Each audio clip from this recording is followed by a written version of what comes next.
तो आज की स्मार्ट दुनिया में हर कोई स्मार्ट बनना चाहता है और बदलते दुनिया के साथ कदम से कदम मिलाना चाहता है, जिसके लिए वह आए दिन नए नए स्मार्ट इनोवेशन करता रहता है। आज हम मानव के द्वारा बनाए गए एक ऐसे ही इनोवेशन की बात करने वाले हैं जो कि आज के दौर में इंसान के पास है। फिर चाहे वह बड़ा हो या छोटा, हर किसी के हाथ में यह स्मार्ट इनोवेशन देखने को मिल जाएगा, जिससे वह अपने दोस्तों और रिश्तेदारों से बात कर सकते हैं, मैसेज कर सकते हैं और तो और घंटों का काम चुटकियों में कर सकते हैं। जी हाँ दोस्तों, आप तो यह समझ ही गए होंगे कि हम किसकी बात कर रहे हैं। लेकिन हमारा आज का टॉपिक स्मार्टफोन पर नहीं है, बल्कि उसके अंदर लगे छोटे से पार्ट सिम पे है, जिसके बिना स्मार्टफोन किसी डिब्बे से कम नहीं है।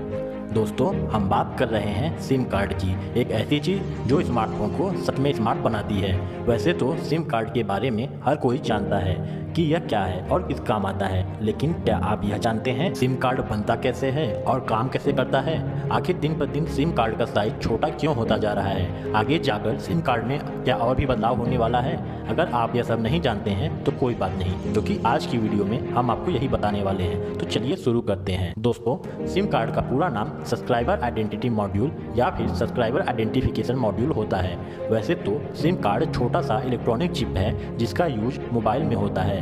किसी मोबाइल में सिम कार्ड का उपयोग यूजर का पहचान करने के लिए किया जाता है। दोस्तों, सिम कार्ड में एक माइक्रोचिप लगी होती है जो यूजर डिस्क्रिप्शन के लिए बहुत ज़रूरी है। अब आप यह सोचेंगे कि इतने छोटे से चिप में कैसे यूजर आईडी और कंपनी की सारी डिटेल स्टोर की जाती है। तो आपको बता दें, इसके लिए एक बेहद ही उन्नत तकनीकी का उपयोग किया जाता है, जिसे ICCID या तो इंटीग्रेटेड सर्किट कार्ड कहते हैं। इस तकनीकी का इस्तेमाल करके सिम कार्ड के अंदर डाटा स्टोर किया जाता है। इसके अलावा सिम कार्ड के अंदर एक सिक्योरिटी पिन भी स्टोर किया जाता है, जो फ़ोन में सिम कार्ड लगाने पर एक्टिवेट हो जाता है। इसके अलावा एक इंटरनेशनल मोबाइल ग्राहक पहचान संख्या यानी IMSI international mobile subscriber identity भी होता है। दोस्तों, इसके साथ साथ ही सिम कार्ड के अंदर एक पर्सनल आइडेंटिफिकेशन पिन और अनलॉकिंग कोड भी होता है। दोस्तों, अब आपको तो पता चली गया होगा कि सिम कार्ड क्या होता है और इस छोटे से दिखने वाले सिम कार्ड में क्या क्या होता है। दोस्तों, आइए अब जानते हैं कि सिम कार्ड काम कैसे करता है। दोस्तों, सिम कार्ड में दो तरह की टेक्नोलॉजी का यूज होता है, पहला GSM, दूसरा CDMA। दोस्तों, GSM यानी global system for mobile communication mobile network आज तक की सबसे ज़्यादा इस्तेमाल होने वाली टेक्नोलॉजी है। GSM सिम का उपयोग आप कई सारे दूसरे मोबाइल में कर सकते हैं, यानी कि आप इसे एक मोबाइल फ़ोन से निकालकर दूसरे मोबाइल फ़ोन में यूज कर सकते हैं। इसमें स्टोर डाटा और कॉन्टैक्ट लिस्ट आप एक्सेसिबल बना सकते हैं, जैसे आइडिया, वोडाफोन, एयरटेल और जियो के सिम में बना रहता है। वहीं बात करें दूसरी टेक्नोलॉजी CDMA की, तो इसमें कोड डिवीजन मल्टीपल एक्सेस, इसमें मोबाइल फ़ोन बिना एक्सेस कोड के भी चलाया जा सकता है, क्योंकि इस टेक्नोलॉजी में mobile phone electronic serial number का यूज करता है। इसका मतलब यह है कि अगर आपका मोबाइल फ़ोन CDMA ESN का इस्तेमाल करता है तो आप बिना परमिशन के किसी दूसरी सर्विस से नहीं जुड़ सकते हैं। अब दोस्तों, यह तो बात रही टेक्नोलॉजी की। अब आइए समझते हैं कि टेक्नोलॉजी काम कैसे करती है। दोस्तों, सिम कार्ड को जब मोबाइल में लगाकर ऑन किया जाता है तब यह मोबाइल सिस्टम के साथ कनेक्ट हो जाता है, जिसके बाद यह नज़दीकी GSM नेटवर्क को सर्च करने लगता है और सर्चिंग पूरी होने पर GSM नेटवर्क से कनेक्ट हो जाता है।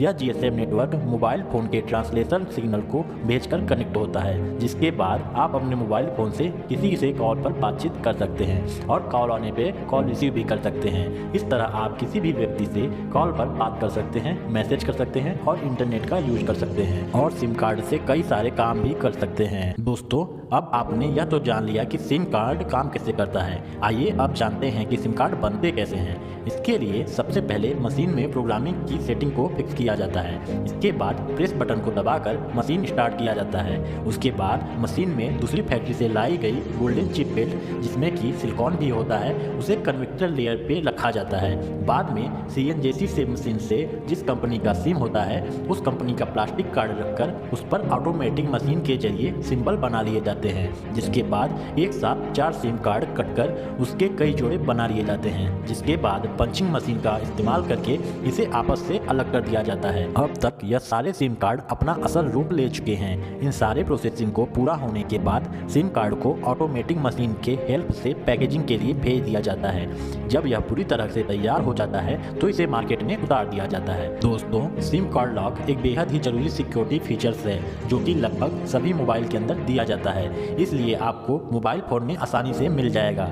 इस फीचर्स की मदद से आप अपने मोबाइल के सिम कार्ड को पासवर्ड डालकर प्रोटेक्ट भी कर सकते हैं। अब सिम कार्ड में पासवर्ड लॉक होता है तो कोई भी व्यक्ति आपके सिम कार्ड का इस्तेमाल नहीं कर पाएगा।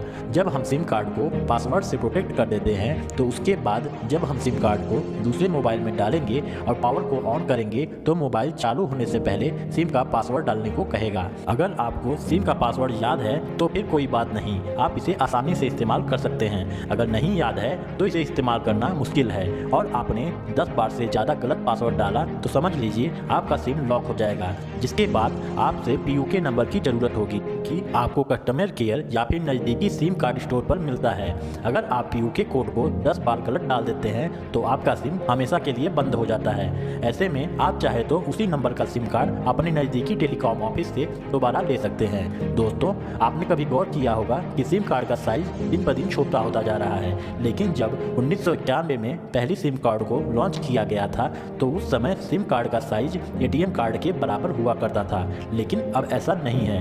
अब ज़्यादातर सिम माइक्रो सिम या नैनो सिम का इस्तेमाल किया जाता है, लेकिन कुछ साल पहले मार्केट में नॉर्मल सिम कार्ड भी आया करते थे जो कि आज भी दिखने को मिल जाते हैं, जो कि आज के समय में इस्तेमाल किए जाने वाले सबसे बड़े सिम कार्ड हैं। जैसा कि आप सब जानते ही हैं कि इस तरह का सिम कार्ड का उपयोग छोटे मोबाइल यानी कि बटन वाले फ़ोन में किया जाता है। इस सिम को आप एंड्रॉयड फ़ोन में नहीं चला सकते। इसे एंड्रॉयड फ़ोन में चलाने के लिए आपको सिम कार्ड को माइक्रो सिम या नैनो सिम में कन्वर्ट करना होगा, यानी कि कट करना होगा। दोस्तों, वहीं बात करें माइक्रो सिम कार्ड की तो इसका साइज नॉर्मल सिम से लगभग आधा होता है और इस सिम कार्ड में जो इलेक्ट्रॉनिक चिप होती है उस चिप के बाहर एक प्लास्टिक का बॉर्डर होता है। इस सिम का इस्तेमाल आप एंड्रॉयड फ़ोन में कर सकते हैं, लेकिन कुछ एंड्रॉयड फ़ोन ऐसे भी होते हैं जिनमें आप यह सिम कार्ड नहीं डाल सकते। वैसे आपको इस सिम कार्ड को नैनो सिम में कन्वर्ट करना पड़ेगा। दोस्तों, वहीं बात करें नैनो सिम कार्ड की तो यह सिम माइक्रो सिम का छोटा वर्जन है, जिसका साइज माइक्रो की साइज में और छोटा होता है। इस सिम का इस्तेमाल आप एंड्रॉयड फ़ोन या फिर आईफोन में कर सकते हैं, लेकिन बहुत कम एंड्रॉयड फ़ोन ऐसे हैं जिसमें आपको इस सिम का इस्तेमाल कर सकते हैं, क्योंकि यह सिम खासकर आईफोन यूजर्स के लिए बनाई जाती है। अगर देखा जाए तो यह तीनों सिम समान प्रकार से डाटा को स्टोर करती हैं। तो दोस्तों, यह रही सिम कार्ड के बारे में जानकारी जिससे हमारी जनरेशन यूज कर रही है। लेकिन क्या आप जानते हैं इन 3 सिम के अलावा एक ऐसा सिम भी है जो कि नैनो सिम से भी छोटा है और उसका नाम ई सिम है। दोस्तों, चौंकिए मत, हम आपको बता दें कि आखिरकार यह ई सिम क्या है और हमें उससे क्या फायदे हो सकते हैं। दोस्तों, ई सिम को एम्बेडेड सिम भी कहा जाता है। इसमें एक इलेक्ट्रॉनिक चिप होती है जो कि नैनो सिम से भी छोटी होती है। हम जो नॉर्मल सिम का इस्तेमाल करते हैं वह हमें किसी मोबाइल स्टोर पे मिल जाती है या फिर हम उसे अपने मोबाइल में डालना होता है, लेकिन यह सिम एक ऐसा सिम है जो कि पहले से ही आपके मोबाइल में फिट करके दिया जाता है। दोस्तों, अब जब ई सिम वाला मोबाइल आप खरीदते हैं तो आपका सिम किसी कंपनी का नहीं रहता है। मोबाइल खरीदने के बाद आप किसी भी कंपनी की सदस्यता ले सकते हैं, जैसे कि जियो, एयरटेल, वोडाफोन या फिर किसी और कंपनी की सदस्यता आप ले सकते हैं। और ई सिम की खास बात यह है कि आप जब चाहें अपनी सदस्यता को बदल सकते हैं। लेकिन दोस्तों, यह सिम फिलहाल आईफोन यूजर्स के लिए ही काम करती है। आईफोन में ई सिम को फिट किया जाता है, अन्य किसी एंड्रॉयड फ़ोन में आपको ई सिम नहीं मिलेगा। वहीं आईफोन यूजर की सिम के साथ साथ नॉर्मल सिम का भी इस्तेमाल कर सकते हैं। दोस्तों, निराश मत होइए, हो सकता है कि आने वाले समय में एंड्रॉयड सिम में भी यह फीचर्स आ जाए। तो दोस्तों, यह थी हमारी आज की पेशकश। कैसी लगी हमें कमेंट करके ज़रूर बताइए। वीडियो पसंद आई हो तो वीडियो को लाइक करके शेयर करें और ऐसे ही वीडियो के लिए हमारे चैनल को सब्सक्राइब करके बेल नोटिफिकेशन को ऑन कर दें। धन्यवाद।